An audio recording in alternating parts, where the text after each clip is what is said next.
मित्रों, कहावतों पर आधारित कहानियों की श्रृंखला में आज मैं कभी गाड़ी नाव पर, कभी नाव गाड़ी पर कहावत पर आधारित एक हिंदी कहानी आपको सुनाता हूँ। तो सुने मित्रों। एक दिन एक आदमी अपने लड़के के साथ बाजार जा रहा था। बाजार पहुंचकर उसने कुछ सामान खरीदा। सामान लेकर बाप बेटे दोनों बातें करते चले आ रहे थे। सामने से एक बैलगाड़ी आ रही थी।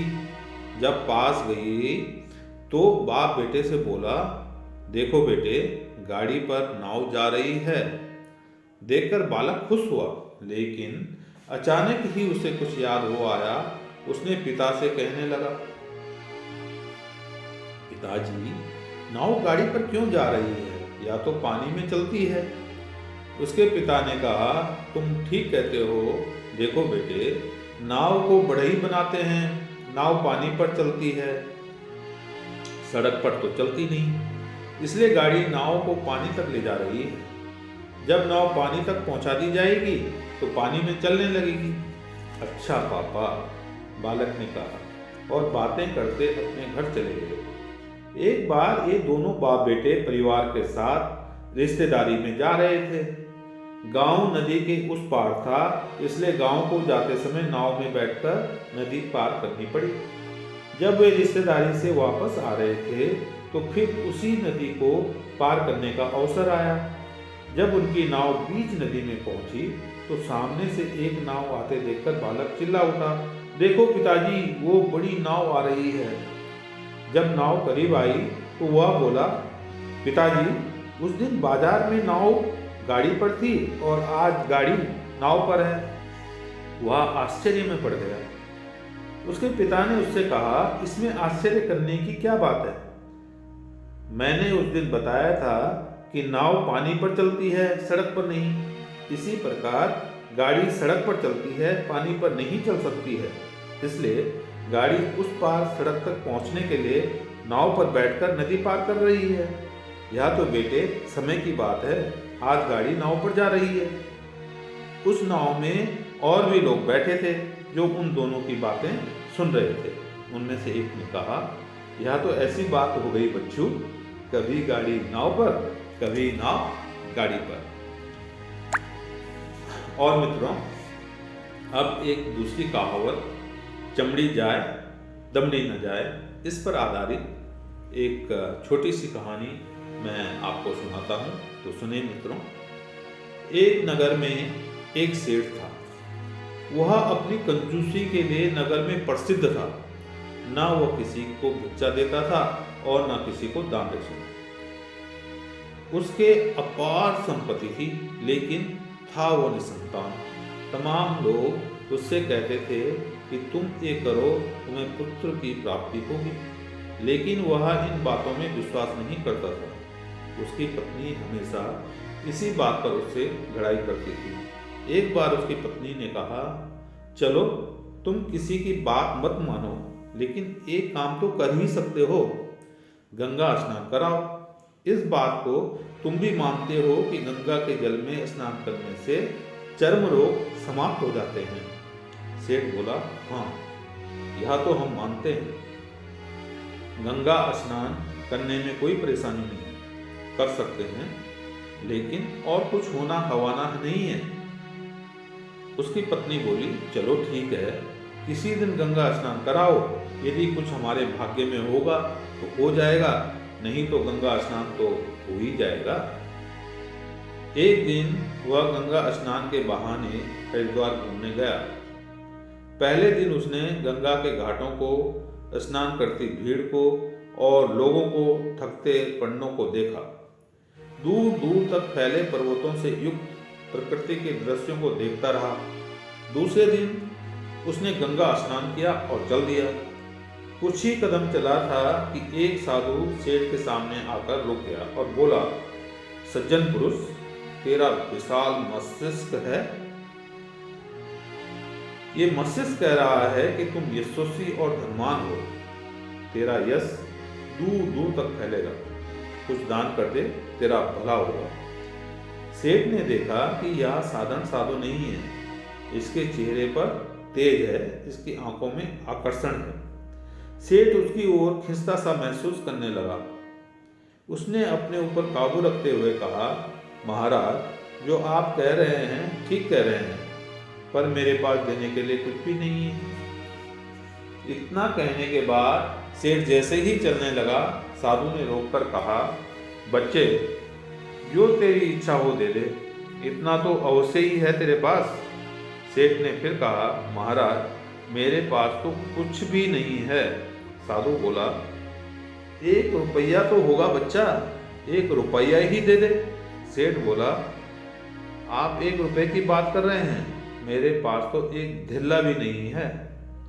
साधु ने सोचा कि आज तो बहुत बड़े सूम से पाला पड़ा है।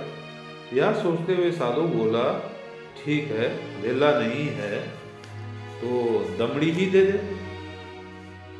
कुछ ना कुछ तो देना ही पड़ेगा। सेठ ने देखा कि यह तो पीछे पड़ गया, यह ऐसे छोड़ने वाला नहीं है। यह सोचते हुए सेठ बोला, महाराज, मेरे पास तो 1 दमड़ी नहीं है। हाँ, यदि आप मेरे घर आए तो आपकी सेवा करूंगा और उधार का धिल्ला भी मिल जाएगा। कुछ नहीं तो आपको 1 दमड़ी तो मैं दे ही दूंगा, ऐसा समझो, आपकी 1 दमड़ी उधार है। साधु ने सोचा कि यह 1 दमड़ी भी उधार कर रहा है। सेठ उसे अद्भुत और विलक्षण बुद्धि वाला जान पड़ा। अच्छा बच्चे, आते हैं कभी तेरे यहाँ। इतना कहकर साधु ने सेठ से पता पूछा और आगे बढ़ गया। सेठ उसको देखता हुआ दूसरी ओर चला। लगभग 2 बरस बाद वह साधु उस नगर से होकर जा रहा था। अचानक उसे सेठ की याद आ गई। वह सेठ से मिलने के लिए उस नगर में रुक गया। नगर में जब साधु ने उस सेठ के बारे में पूछा तो लोगों ने कहा, महाराज, कहाँ जा रहे हो? वह पक्का कंजूस है, इस मामले में उसे पूरा नगर जानता है। आप यहाँ विश्राम करिए और भोजन पाइए। कोई कहता, इसने किसी को भी कुछ न देने की समझो कसम खा रखी है। उसका कहना है कि कोई साधु फकीर हमसे कुछ लेकर दिखाए। साधु सबकी बातें सुनता रहा, चलता रहा। साधु मन ही मन सोचता रहा कि देखता हूँ कैसा कंजूस है। साधु जब उसके दरवाजे पहुंचा तो देखा कि सेठ की हवेली बहुत भव्य बनी है। मुख्य द्वार पर जाकर उसने सांकल खटकाई। तुरंत सेठ के नौकर ने दरवाजा खोला। नौकर ने देखा कि दरवाजे पर एक साधु खड़ा है। नौकर के बोलने के पहले ही साधु बोल उठा, सेठ जी से कहो कि हरिद्वार वाले साधु आए हैं। नौकर ने अंदर जाकर सेठ से कह दिया। सेठ को याद हो आया कि वह साधु है जिसे दमड़ी देने का वायदा करके आया था। सेठ ने नौकर से कहा कि साधु से कहो कि सेठ जी बाहर गए हैं, 2 दिन बाद आएंगे। नौकर ने साधु से ऐसा ही कह दिया। साधु ने ठीक है कहा और चला गया। 3 दिन बाद साधु फिर पहुंच गया। उसने सांकल खटकाई। सांकल की आवाज सुनकर नौकर बाहर आया। इस बार भी साधु ने नौकर से कहा, सेठ जी से कहो कि हरिद्वार वाले साधु आए हैं। नौकर किवाड़ भेड़कर अंदर चला गया। उसने सेठ को बताया कि वह हरिद्वार वाला साधु आया है। सेठ ने कहा कि जाकर कह दे कि वे घर पर नहीं हैं। नौकर ने बाहर आकर सेठ के कहे शब्द साधु से कह दिए। साधु चला गया। एक दिन घर के लोगों ने सेठ जी से कहा कि आप कब तक झूठ बोलकर साधु को लौटाते रहेंगे, वह भी जिद्दी मालूम पड़ता है। 2-3 दिन से लगातार आ रहा है, कभी ना कभी सामना तो होगा ही। तब क्या करोगे? उसे 1 दमड़ी देकर भला टालो। इतना सुनकर सेठ भड़क उठा। 1 दमड़ी देकर मैं अपनी प्रतिज्ञा तोड़ दूं? मैं अपनी प्रतिज्ञा नहीं तोड़ सकता। जो होगा सो देखा जाएगा। सेठ की बात से कोई टस से मस नहीं होता था। जो सेठ कहता था उसका सब पालन करते थे। उसका कहा पत्थर की लकीर माना जाता था। अगले दिन साधु फिर आ गया। साधु ने सांकल खटखटाई तो आवाज अंदर बैठे सेठ जी को सुनाई दी। सेठ के दिमाग में एक बात आई। सेठ ने नौकर को बुलाकर कहा कि खिड़की से देखकर आइयो कि कौन आया है। नौकर ने जाकर खिड़की से देखा और सेठ के पास आया। नौकर ने बताया कि वही साधु है। सेठ ने घर के लोगों से रोने के लिए कहा। उधर सेठ ने नौकर से कहा कि साधु से कह दो कि सेठ जी मर गए। घर रोना धोना शुरू हो गया। नौकर ने दरवाजा खोला और चुप सा खड़ा हो गया। रोने की आवाज़ सुनकर साधु ने उनसे पूछ लिया, बेटा क्या बात है, रोने की आवाज़ कैसी आ रही है। नौकर ने सपाट लहजे में कहा, सेठ जी मर गए। साधु बोला, श्री प्रभु अनर्थ हो गया।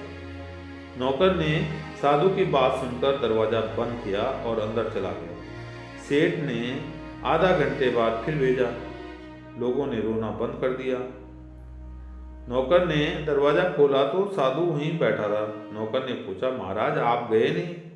साधु ने शांत स्वर में कहा, बेटा मेरे यजमान का अंतकाल हो गया है। मैं यहाँ हूँ तो मेरा कर्तव्य है कि उसकी अंत्येष्टि में शामिल हूँ। नौकर ने दरवाजा बंद किया और सेठ ने साधु के कहे हुए शब्द सुना दिए। अब सेठ बड़े असमंजस में पड़ गए। थोड़ी देर सोचकर सेठ ने अपने नौकरों से मरघट ले चलने की तैयारी करने के लिए कहा। नौकरों ने जल्दी से सब सामान तैयार किया, अर्थी बनाई और उसमें सेठ जी को कसकर ले चले। रास्ते में जो भी सुनता कि फलां सेठ मर गया है, वह भी अर्थी के साथ चल देता। मरघट पर पहुंचकर लोगों ने चिता बनाने के लिए जगह साफ की, जल छिड़का और लकड़ियों से चिता बनाई जाने लगी। घर के लोग और नौकर चाकर सभी अंदर से बड़े दुखी थे। सेठ का सबसे प्रिय मुंशी था। वह सिर की तरफ बैठकर बोला, सेठ जी दे दो एक दमड़ी, अब चिता पर लिटाने का समय आ गया है। सेठ बोला, चुप रह, लिटा देने दे चिता पर। लोगों ने जैसे ही सेठ को चिता पर रखने के लिए उठाया, सेठ जी ने अपना शरीर अकड़ा लिया और सांसें रोक ली। अब सेठ जी के ऊपर लकड़ियां रखी जाने लगी। जब चिन गई तो लोगों ने आग लगाने के लिए कहा। अब यह सोचा जा रहा था कि आग कौन लगाए। वे निसंतान थे। तब तक मुंशी सेठ जी की ओर झुककर कान में कहता है, सेठ जी क्यों एक दमड़ी के चक्कर में अपने प्राण गंवा रहे हो। सेठ जी बहुत गुस्से में थे। सेठ जी ने कहा, लगा दो आग, मर जाने दो। सेठ जी की आवाज़ कुछ जोर से निकली तो मुंशी के पास खड़े साधु ने सुन लिया। साधु ने सोचा, यह तो एक दमड़ी के लिए मरने को तैयार है। मुंशी को आग देने के लिए चुना गया।